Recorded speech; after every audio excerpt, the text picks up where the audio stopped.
Hi, everyone, and welcome to our ProcureCon Insights webinar sponsored by GEP. Thank you for joining us today. Today, our session will cover the 2025 procurement and supply chain outlook in terms of navigating change, AI, resilience, and redefining value. We encourage you at any time throughout this presentation to submit your questions using the Q&A button at the bottom of your screen. And now I'll hand it over to Pramod from GEP. Thank you. So good morning, good afternoon, good evening, everyone. Thank you so much for joining this session. Just a little bit about myself before we dive into the content. So my name is Pramod Sethumadhavan. I've been with GEP for close to 15 years now. And over this time, predominantly my focus has been strategic cost reduction, procurement transformation, both on the procure to pay as well as source to contract side. And of course, during the pandemic, I helped a lot of my clients with supply chain visibility and resilience as well.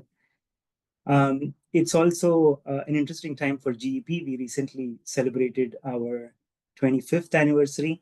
We've been working with Fortune 500 and Global 2000 companies for many decades now, and pretty much impacting their bottom line and helping them with supply chain resiliency. So you don't need me to tell you, our profession has been in the eye of the storm for last few years, from pandemic disruption to geopolitical instability, followed by inflationary shocks, and then supply chain vulnerabilities. We've pretty much seen it all. What's clear is that procurement and supply chain leadership today is not just about cost efficiency. It's about resilience, agility, navigating uncertainties in terms of regulatory, technological, and environmental shifts, and doing that with foresight. So in the next 30 to 35 minutes, here's what we'll cover. So I'll walk you through some of the macroeconomic forces that are shaping procurement and supply chain in 2025. It's important to understand that to contextualize some of the themes which we'll discuss next. So there are 6 leadership priorities, which I'll walk you through, ranging from AI transformation to evolving procurement value metrics that will redefine how we create competitive advantage from procurement in today's world. Along the way, I'll also make it a point to provide you with some actionable insights and also provide some cautions regarding those actions. So with that, let's dive straight in. As we step into 2025, there's no doubt that the macroeconomic picture looks somewhat stabilized than the volatility that we saw during the pandemic years. But it's far from risk-free, and we understand that. So let's start with growth. For example, the IMF projection for 2025, GDP projection is at 3.2%. However, this growth is tepid and uneven. So advanced economies are slowing, especially US, where the expected growth is just 2.2% in 2025. And on the other end of the spectrum, you have India growing at 6.5%, and Europe is somewhere in the middle. Inflation, thankfully, is easing after peaking in 2022, where we reached about 9%. And now the global inflation is moderating to about 4.3% in 2025. In major economies like the US, it's even lower, right? It's about 2 to 3%. But here's the caution. The drivers of disruption haven't gone away. So consider geopolitical tensions, for example, right? The most recent is Red Sea shipping disruptions, again flaring up, retaliatory strikes from US, and so forth. So there is increased tensions in that side of the world, which is causing commercial vessels to take longer routes, not just adding transit times, but a huge impact on costs as well. So Bloomberg, for example, reported a 15 to 20% hike in global shipping costs just in the first half of this year. That is their projection, and tied to this Red Sea crisis. Similarly, we know about the Ukraine conflict, the conflict in the Middle East with Palestine, and the rising US and China tensions as well. All these factors sort of complicate global trade dynamics to a great degree. When we look at energy markets, thankfully, US production is at its highest, which is sort of balancing some of the OPEC production cuts, but it is still unstable because of the tensions in the Middle East. So any further escalation could easily push oil to above $80 a barrel, and that would have impact not just on transportation and production from an organizational standpoint, but it'll trickle down very quickly into food prices and overall inflation.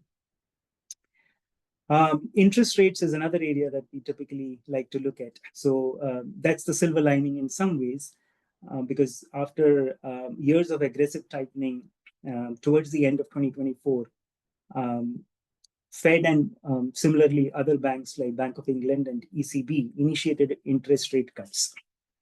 So what's important to remember, though, is that lower interest rates can propel some growth and stimulate demand, but they won't neutralize the geopolitical or the supply chain cost pressures. So in a nutshell, what I would say is I wouldn't let the headline of stability lure us into complacency. We will have to remain hyper alert to potential cost shocks from energy, commodities, or transportation. So while the macroeconomic environment offers some breathing room in some aspects, we are far from being in calm waters, clearly. Anybody who watched the Fed briefing yesterday knows that one theme which was underlining the entire conversation was of uncertainty. So there are more questions than answers than anybody would like at this point. So the key question becomes, how do procurement and supply chain leaders respond, not just tactically, but strategically to this situation, to the current times that we are in? How do we turn a disruption into competitive advantage? And that's a big leap. So that brings us to the 6 leadership priorities or themes that we believe will shape procurement and supply chain in 2025. Let's start with one of the biggest forces shaping our year.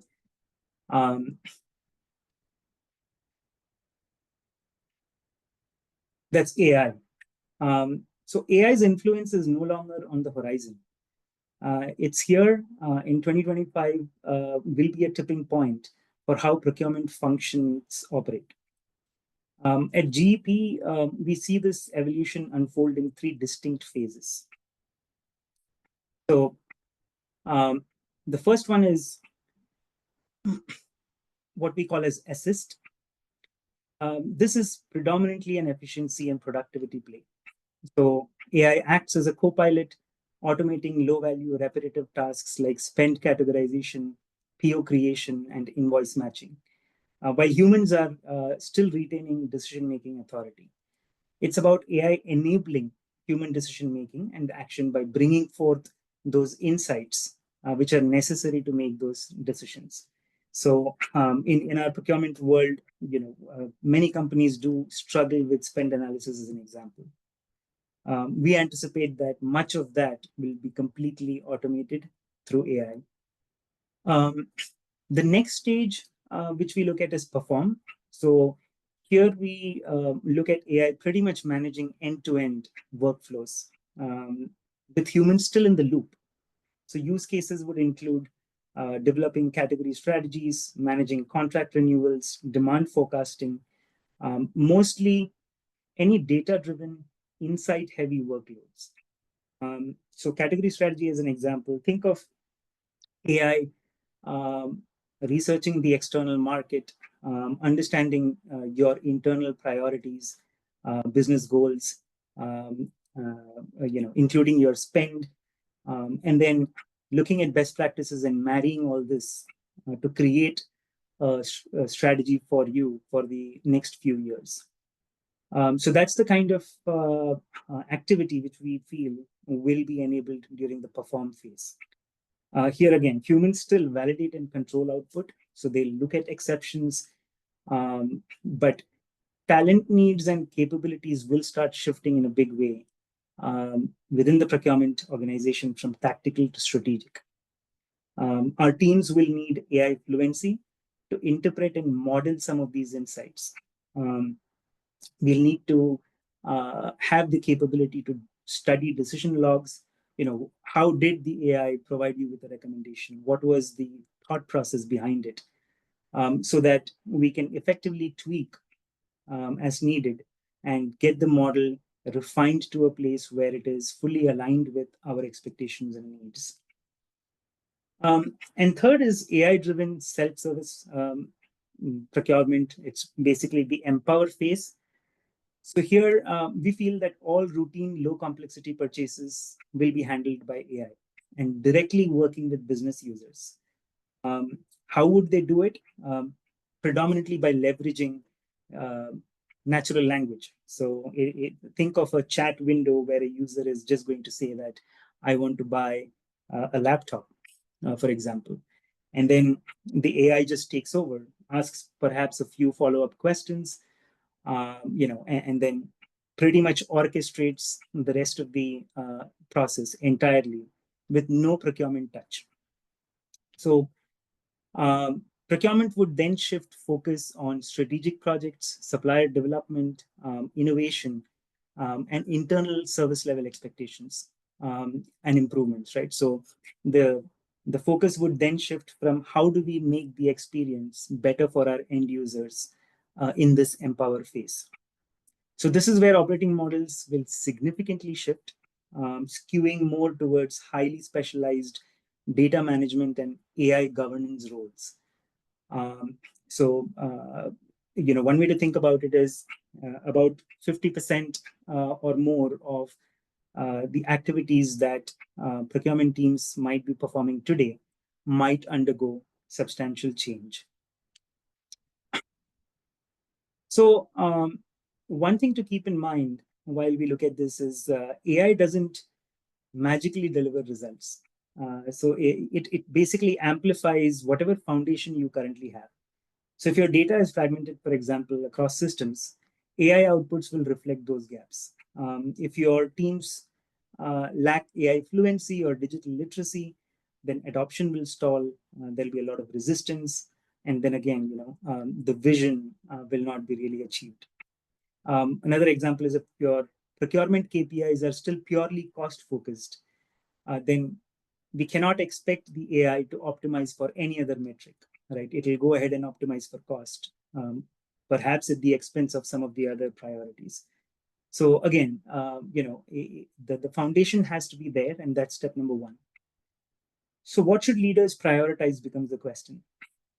We would recommend, first of all, conducting an AI readiness audit. So where you're asking questions like, where are we today in terms of data quality, talent skills, and process standardization, as an example.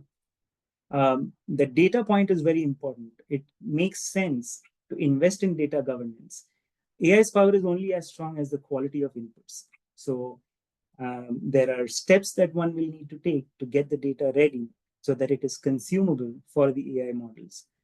The next one is priority is upskilling the teams for AI fluency.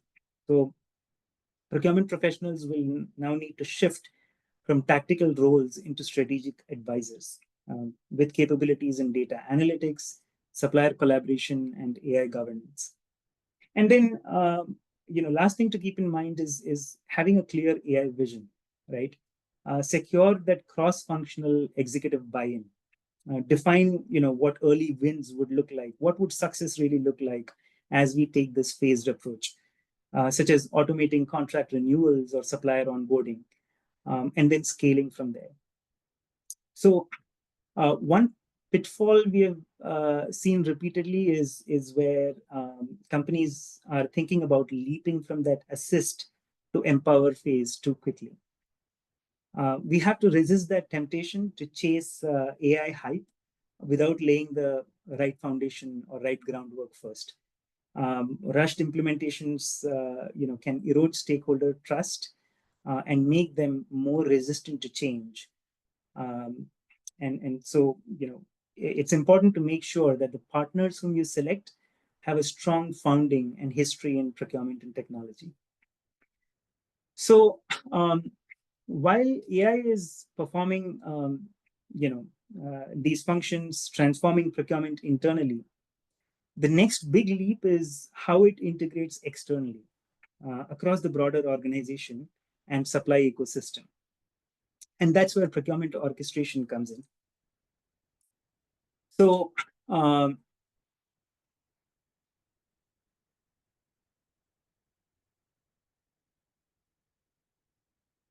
when we think about orchestration, um, one way to think about it is building on the internal AI transformation we just discussed. So procurement orchestration tool is like one step further, embedding AI-driven intelligence across the organization, empowering employees and end users outside of procurement to make compliant and value-aligned purchasing decisions seamlessly. So, in a way, think of orchestration as the digital nervous system of procurement. So now, procurement orchestration plays two important roles here. So one is enabling the end user to interact with applications in a natural language. So they don't need to be well versed with the complex technology at all. You can be a buyer, an analyst, a senior executive. Everyone basically can interact with the AI models and the applications in a very natural language setting. And more apps are providing this now. And next is behind the scenes, making sense of data and workflows without needing a rule-based solution. So when we're thinking about orchestration, think about master data management, for example, or contract clause retrievals.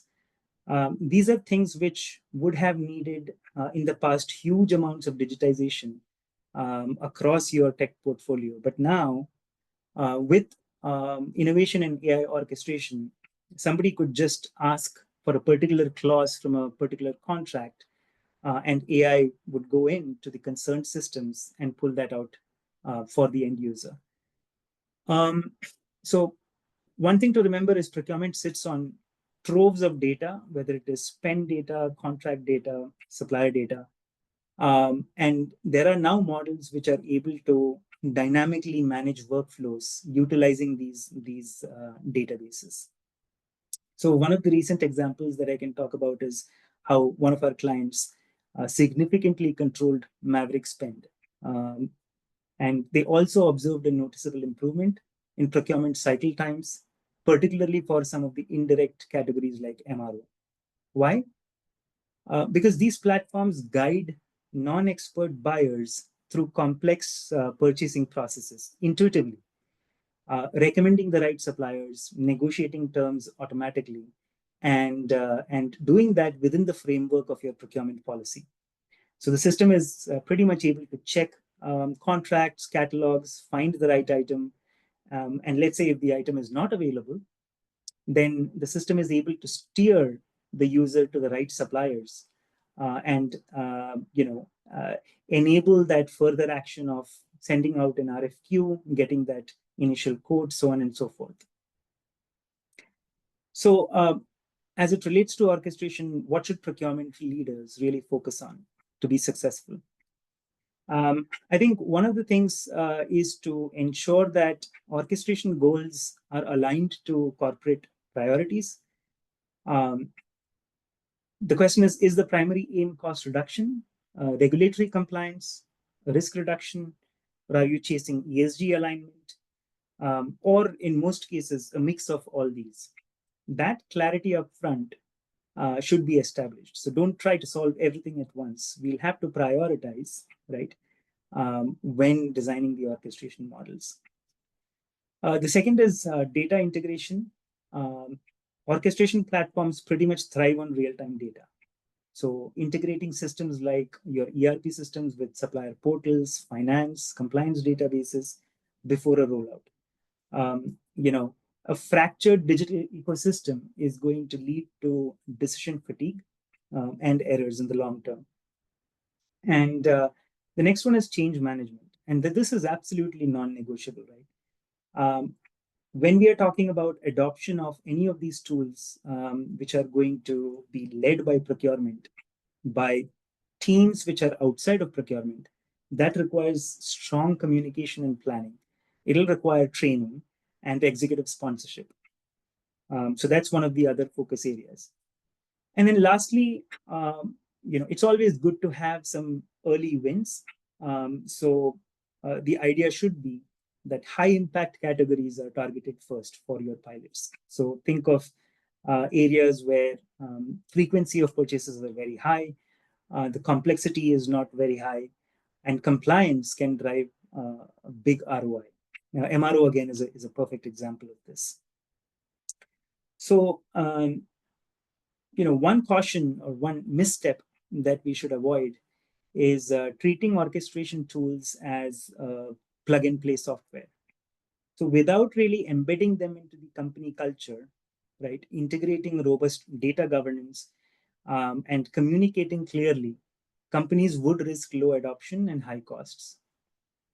Okay, so orchestration empowers your broader organization, right? So now suddenly you have a pretty much touchless procurement, highly digital, procurement organization.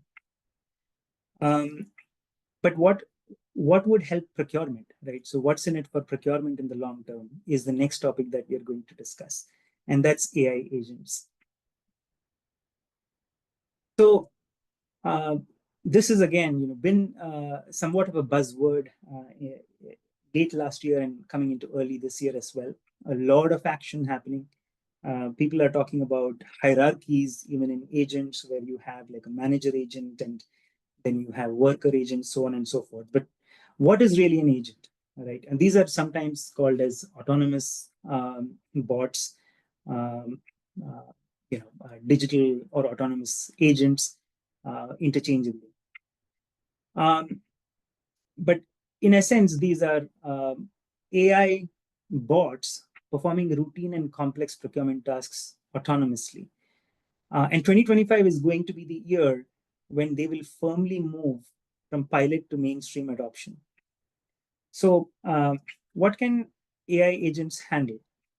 So in the short-term applications, and this is already here, this is been implemented by quite a few companies very effectively. Think of just automating your routine tasks. So PO creation, PO validation, invoice matching, demand forecasting, which is again very data heavy, a good sweet spot for AI to handle in a very effective manner.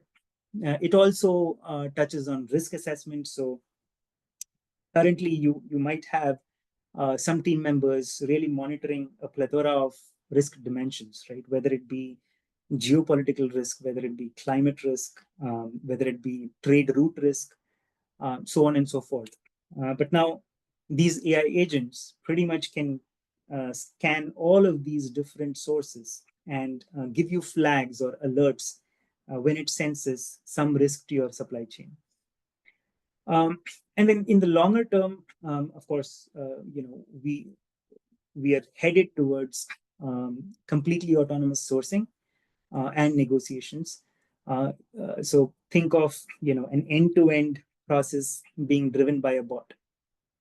All the user pretty much has to say is that okay, this is something that I want to source, and thereon the bot decides to take you on that journey, right? Sometimes completely seamlessly as well. So that's where we are headed. In the longer term, we're not there yet, but models are maturing. GEP also is investing in many of these applications. The other interesting thing, which is being experimented a lot by some of the e-commerce giants, is supply flow optimization. And that is going to trickle down through the AI models into non-e-commerce sectors as well.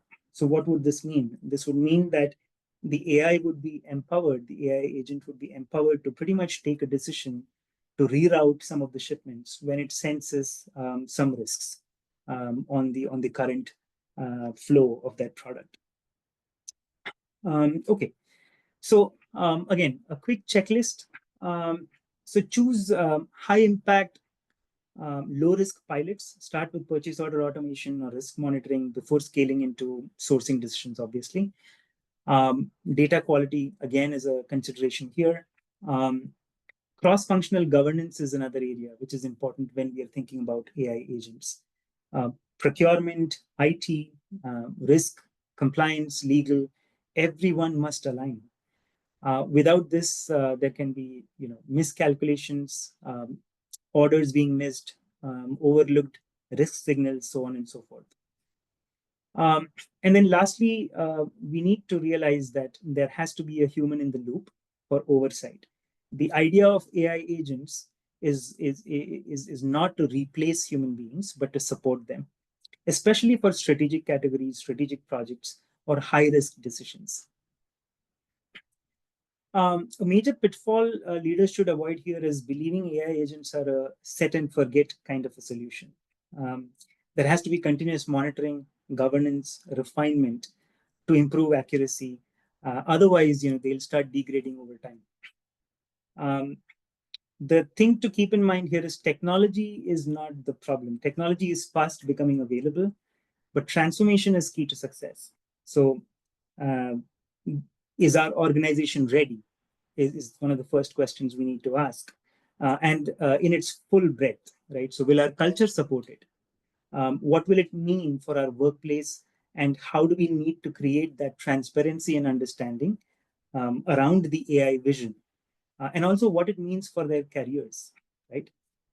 So again, the easiest way to really start is focusing on routine, somewhat boring tasks, which bring immediate relief to the procurement teams, and take an inclusive approach from there on to generate more ideas and use cases. Okay, so now we've covered AI. We've looked at how AI is transforming internal operations, external orchestration, and team capabilities. But technology alone isn't enough. The leadership today is defined by how we measure success, not just in cost, but in resilience, sustainability, and ethical value. And that's where I want to move into our next theme here.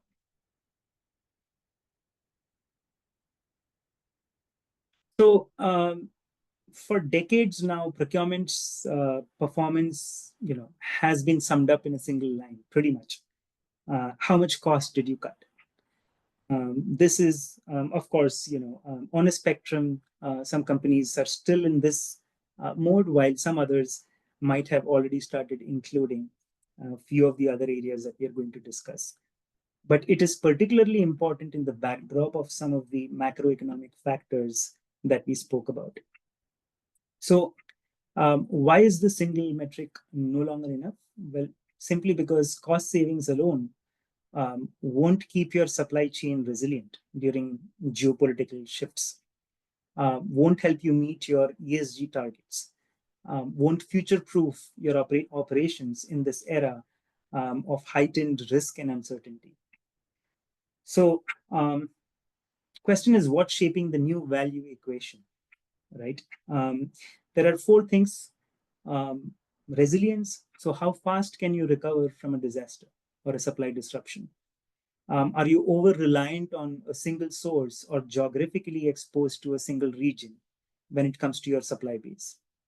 From a sustainability standpoint, especially with EU's CBAM the carbon border adjustment mechanism, phasing in fully by late 2025, tracking scope 3 emissions across your supply chain is no longer an option.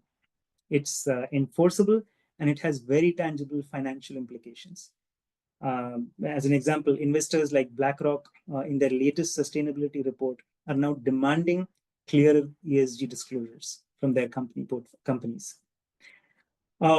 Risk management, proactively identifying potential disruptions, any kind of compliance breaches, or geographical instability before they escalate is now central to procurement's remit. And lastly, of course, supplier relationships, um, partnering for innovation, partnering for co-investments, and sort of setting in motion that joint resilience efforts are the key differentiators here. Okay, so what should procurement leaders do to realign KPIs with these priorities? Well, first of all, we need to look at broadening the KPIs, right? Expand that dashboard to measure supply chain adaptability, supply chain performance, which is carbon intensity, ethical compliance, supplier diversity, and then of course layer in that supplier innovation contribution. Second is embedding that resilience and ESG into board reporting. Where we see many times procurement struggling is packaging and communication this overall value equation so that the broader organization and leadership is able to see the value add from procurement. So that's going to be one of the key things to focus on. And then co-create with suppliers, right? Our organizations or your organizations don't need to completely be alone in this new journey. Suppliers have similar mandates, and many times they are willing to partner to enable some of these joint reporting around circular economy initiatives, risk sharing models, or sometimes even jointly invest in digital applications. One caution here is that many organizations will struggle with subjective or siloed measurement systems for these non-financial metrics, because financial metrics, most companies have been tracking for a long time. Procurement has had a good handle on metrics like identified, contracted savings, realized savings, so on and so forth. But for some of us, this new set of non-financial metrics is new. So if resilience, sustainability, and risk management are not consistently defined across your leadership teams, and if shared commitment does not exist, misalignment will derail progress. And this cuts way beyond procurement. So your finance, your operations team, plants, everybody has to be pretty much on the same page in terms of what this means. Okay, so speaking of ESG and compliance, one of the fastest moving areas procurement leaders must stay ahead is the shifting regulatory landscape. So let's turn there next. The regulatory environment in 2025 is sharper and stricter than ever. We've entered pretty much a new era where transparency and compliance are non-negotiable. Some of the key developments to watch out in this area are European Union's Corporate Sustainability Reporting Directive. Now, this mandates deep disclosures across supply chains. So expect heavy penalties for non-compliance and growing investor scrutiny as well. The US Uyghur Forced Labor Protection Act is another example. So just in Q1 of 2025, millions worth of goods were detained by the US customs, citing forced labor compliance issues. And then global ESG expectations are another thing to watch out for. Stakeholders, which include regulators, consumers, and investors alike, are demanding ethical sourcing, emissions transparency, and labor compliance at every tier of your supply network. So what are some of the actions that you can take? First is redefining compliance as a continuous process. We will have to move away from periodic audits or sporadic audits and establish real-time supplier compliance monitoring systems. AI again plays a good role in achieving this via continuous risk monitoring and risk screening. So think of AI agents or AI applications who are continuously monitoring your supply base for financial vulnerabilities. Once the AI identifies such a vulnerability, it will bring it to your attention so that then you can ensure that you are performing additional audits or checking in to ensure that that does not flare up and affect your supply chain. Second is upgrading supplier contracts. this is one of the biggest pain points that I have seen, where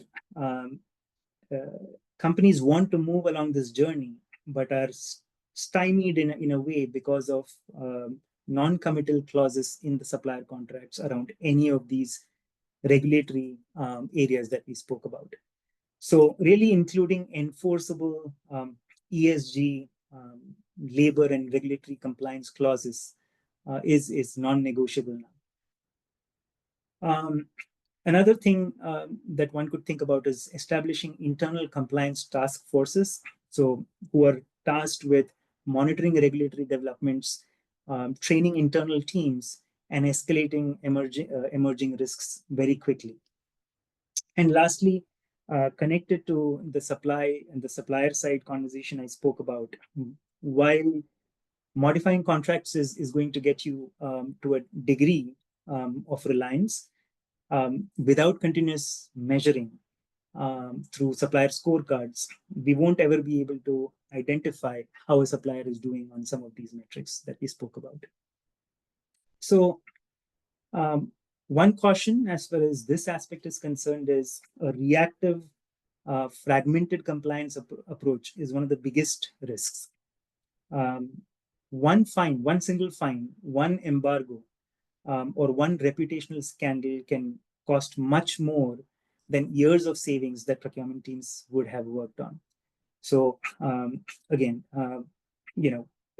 as we have understood how AI orchestration, evolving metrics, and compliance are transforming the procurement landscape, there is one more balancing act leaders must master.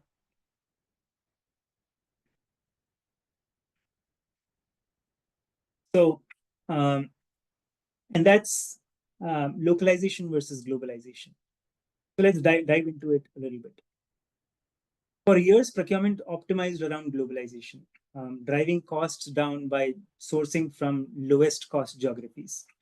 But in 2025, the rules are changing. Game is shifting a little bit. So what is driving this? Recent developments, including G7 nations doubling down on domestic industry policies.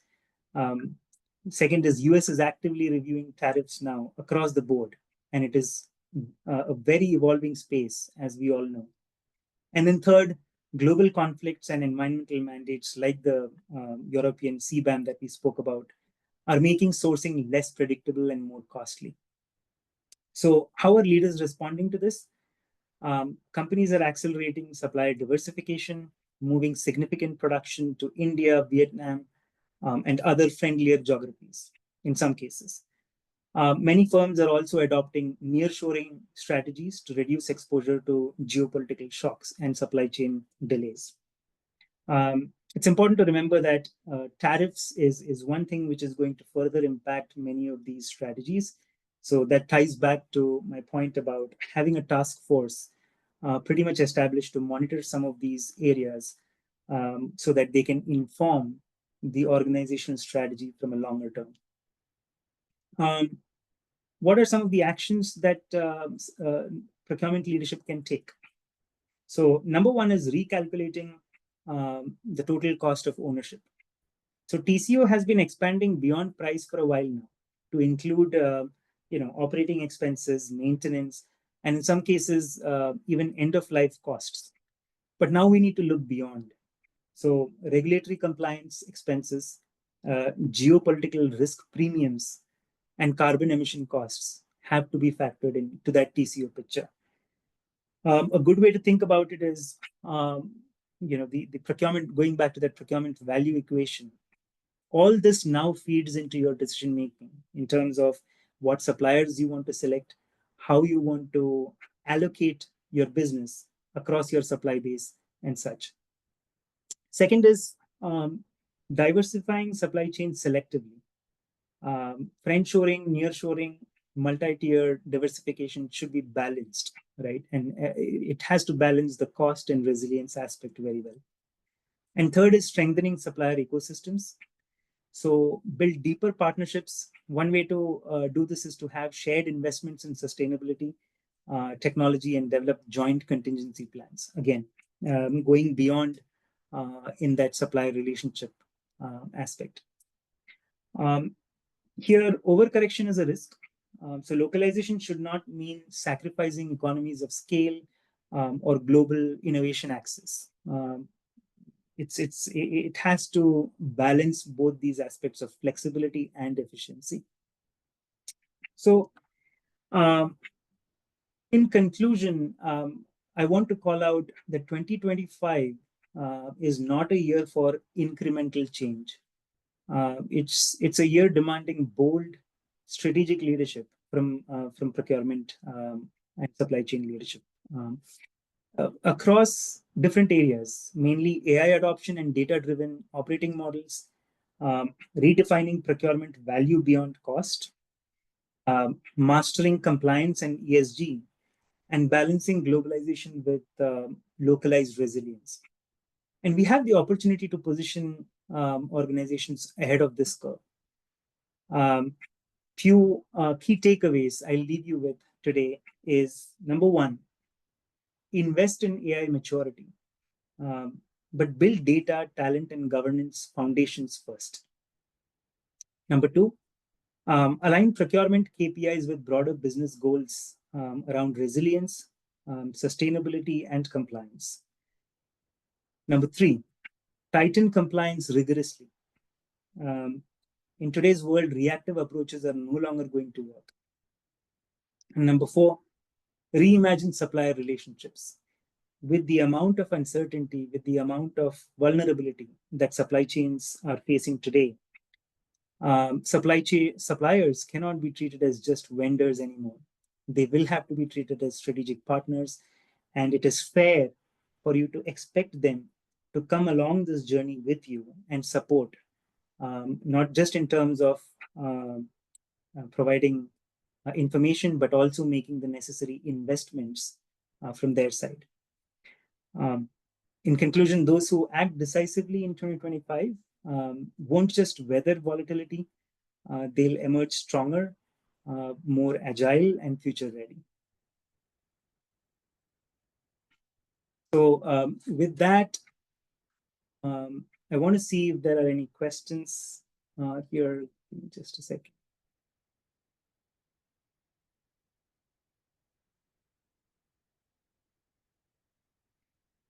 Okay. So we have one question coming up. What technologies are advancing the procurement capabilities referenced? So there are a variety of technologies involved here. I'm not entirely sure if this question is specific to the AI capabilities that we discussed or broader in terms of some of the supply chain resilience points that we discussed. But let me answer at a slightly high level. And of course, whoever asked this question, feel free to just follow up. From an AI standpoint, the way most organizations are thinking about it is in a couple of different aspects. So one is the pace at which they feel they are ready to move at. So some organizations, of course, have been dabbling with AI based solutions internally. So their own IT teams have invested some time automating some of the processes using RPAs and such. The pace at which an organization can move will pretty much decide what technologies can you bring in. So let me take the example of AI orchestration. The ability for the technology is going to definitely move faster, right, than the ability of a company to make it a success by deploying that technology. I think I already mentioned transformation is key here. The technology merely becoming available is not going to mean that you'll see adoption. So that entire change management aspect is going to drive what technologies are going to be used for advancing some of the capabilities that we discussed. Now, if the question was more around, which technologies in terms of which companies, well, that's a broader question. So to my knowledge, at least, there is no one single company who has mastered it all. So there is going to be a time of evolution.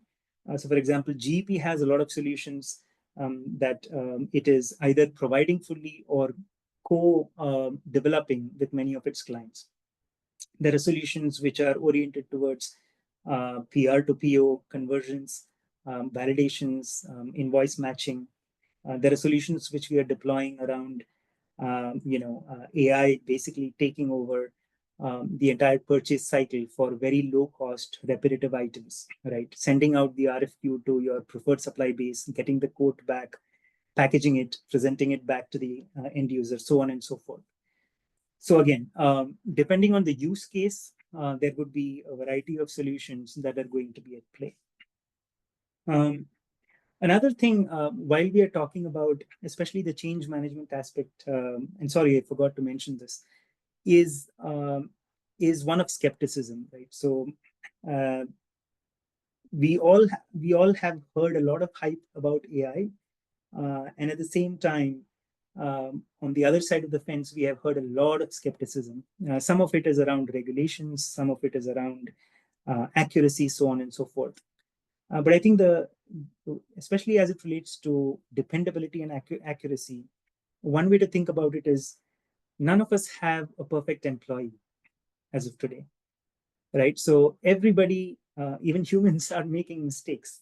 I think what's important is to have those guardrails, have those control mechanisms planned while deploying these AI solutions, so that you're able to catch some of these inaccuracies and iterate, right? And that leads back to the point about AI fluency for your teams and how the procurement operating model, as well as the underlying talent pool, is going to shift over time. Okay. The other question is, AI is changing procurement roles, but what will leadership itself need to look like in 5 years? Yeah, that's a great question. I think as far as procurement leadership is concerned, we, for the most part, we have to serve as change enablers and visionaries. So it's important to really define where we are headed on that AI path. First of all, of course, understanding where we are currently, and then charting out that vision. Once that vision is developed, then it is incumbent on procurement leaders to share that vision, communicate that vision effectively, so that there is buy-in from all ranks of procurement organization. Now, does it mean that 5 years from now, or sooner perhaps, we are going to, every one of us is going to pretty much do the work the same way as we are doing it today? Obviously not. But that has been true for decades now. As an example, nobody is going to be doing demand forecasting how demand forecasting was done 20 years back, right? Nobody is going to do supply chain optimization or network optimization the way they were doing it 15, 20 years back. Yes, the pace of change is slightly, I should say dramatically higher, but there are enough opportunities to tackle some of this skepticism that we see, right? So as procurement leaders, our role is to be those change agents who are not only connecting within procurement teams to facilitate some of this change, but also paving the way for procurement to really become that fully digital function where all the non-critical aspects of procurement are sort of handled by AI, working directly with the end user. And I know from my own experience and GEP shared experience that there are many such areas where our clients struggle, where they feel that this is not something procurement should be doing in the first place. Very tactical areas. So for example, material handling equipment leases or rentals are a prime example which comes to my mind, where in many companies, procurement is fully tasked with administering the entire end-to-end as it relates to this area. And these are easy wins because procurement category managers and sourcing analysts, they don't want to be doing some of this repetitive and low value add work themselves. So that's where AI really comes in, and making this connect from AI being that enabler and contextualizing it for our teams in terms of, hey, how is it going to help you um, in a typical day in your life, right? What are the 5 things it is going to help you solve for? Bringing that clarity is completely procurement leadership's responsibility, in my view. So that's the answer to that question. I'll take one more. So geopolitical uncertainty seems here to stay. How should procurement leaders rethink their supplier partnerships, not just to reduce risk, but to build strategic alliances that deliver long-term value? Yeah, I think uh, the the the the initiation of this journey, if I can put it that way, pretty much started during the pandemic. Of course, the first year or so of the pandemic was full of surprises. I think I covered part of this in my Outlook webinar last year as well, in case some of you might have attended. Companies were not able to even rely on contracts that they have with their suppliers, commitments that they have with suppliers, because all of a sudden force majeure started to be used as a way to get out of those commitments and pretty much sell to the highest bidder on the market. So post that, it has been a journey for many companies to really get started on revisiting how they view their suppliers, right? And taking those initial steps to start forming strategic relationships with at least those critical suppliers. Now, we can't boil the ocean, right? So supplier segmentation comes in a big way to address this question. When rethinking supplier partnerships, you might want to, and this is many companies adopt different methodologies for supplier segmentation, but one way to think about it is, what is your tier 1 supplier, or platinum or diamond, whatever status you want to give. These are your highly critical suppliers, perhaps, well, more often than not, with high levels of spend as well, right? And developing a plan to increase that strategic partnership with those suppliers. In many cases, you might even choose to co-invest, right?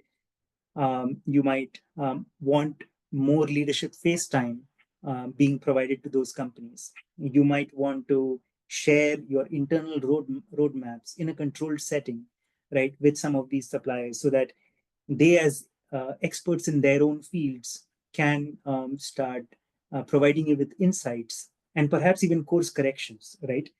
So that your own plans become more mature. And in turn, of course, they get forward visibility into where you're going to be spending, what are your requirements going to be in the next 3 or 5 years, so on and so forth. So it is a journey in terms of rethinking the supplier partnership. And I agree, I think it's embedded in the question. I agree that it is not just to reduce risk, but focused on delivering long-term value. And value in today's world, as we discussed, is way beyond cost. It involves resilience, it involves compliance, so on and so forth. So again, just to sum up that answer, first step would be to identify where you invest your time and effort by doing that supplier segmentation, and then focusing on those key suppliers that you really want to elevate the relationship with. That does not mean that the rest of the suppliers are to be ignored. It just means that you will have a slightly lower touch approach to ensure that those supplier relationships are fostering as well. Okay, so with that, I think I'll turn it over to Randy again. Thank you for attending the session and for providing these good questions. Randy, over to you. All right, thank you so much to our audience for joining us today, and a big thank you and round of applause to Pramod for an amazing session today. Please take a moment after this webinar to complete a short survey. Only takes just a minute, I timed it, just to let us know how we did and how we can improve. You'll also look forward to receiving an on-demand link to this webinar, so you'll have access to watch this recording anytime, anywhere. So with that, I'll bring this to an end. On behalf of GEP and the ProcureCon Insights team, we thank you for your time today, and we hope you enjoy the rest of your day. Thanks, everyone. Thank you.